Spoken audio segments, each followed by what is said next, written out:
राम सुग्रीव वार्तालाप की कथा। राम ने सुग्रीव से कहा, हे सुग्रीव, मुझे बताओ कि वह भयंकर रूपधारी राक्षस मेरी प्राणेश्वरी सीता को लेकर किस दिशा में गया है। तुम शीघ्र पता लगाओ कि वह राक्षस कहाँ रहता है। वानरराज, धोखे में डालकर और मेरा अपमान करके मेरी प्रियतमा को अपहरण करने वाला वह निशाचर मेरा घोर शत्रु है। मैं आज ही उसका वध करके सीता को मुक्त कराऊंगा। राम के शोक से पीड़ित वचन को सुनकर सुग्रीव ने उन्हें आश्वासन दिया, हे राम, मैं नीच कुल में उत्पन्न उस पापात्मा राक्षस की शक्ति और गुप्त स्थान से परिचित नहीं हूं, किंतु मैं आपको विश्वास दिलाता हूं कि मैं शीघ्र ही ऐसा यत्न करूंगा कि मिथिलेश कुमारी सीता आपको मिल जाए। अतः आप धैर्य धारण करें। इस प्रकार से व्याकुल होना व्यर्थ है।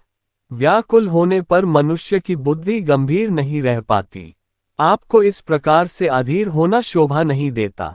मुझे भी पत्नी के विरह का महान कष्ट प्राप्त हुआ है, तथापि मैं पत्नी के लिए निरंतर शोक नहीं करता।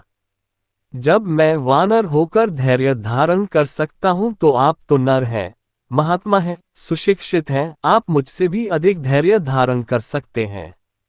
मैं आपको उपदेश नहीं दे रहा हूं, सिर्फ मित्रता के नाते आपके हित में सलाह दे रहा हूं।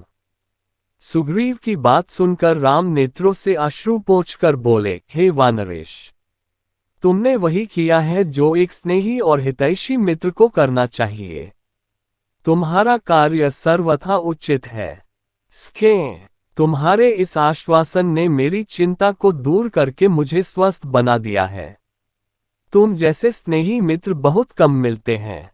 तुम सीता का पता लगाने में मेरी सहायता करो और मैं तुम्हारे सामने ही दुष्ट वाली का वध करूंगा। उसके विषय में तुम मुझे सारी बातें बताओ। विश्वास करो, वाली मेरे हाथों से नहीं बच सकता। राम की प्रतिज्ञा से संतुष्ट होकर सुग्रीव बोले, हे रघुकुलमणि, वाली ने मेरा राज्य और मेरी प्यारी पत्नी मुझसे छीन ली है। अब वह दिन रात मुझे मारने का उपाय सोचा करता है। उसके भय के कारण ही मैं इस पर्वत पर निवास करता हूँ।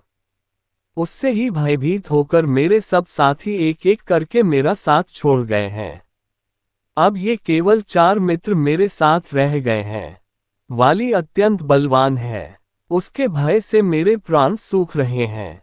वह इतना बलवान है कि उसने दंडभी नामक बलिष्ठ राक्षस को देखते देखते मार डाला।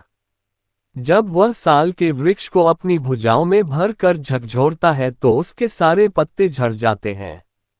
उसके असाधारण बल को देखकर मुझे संशय होता है कि आप उसे मार पाएंगे।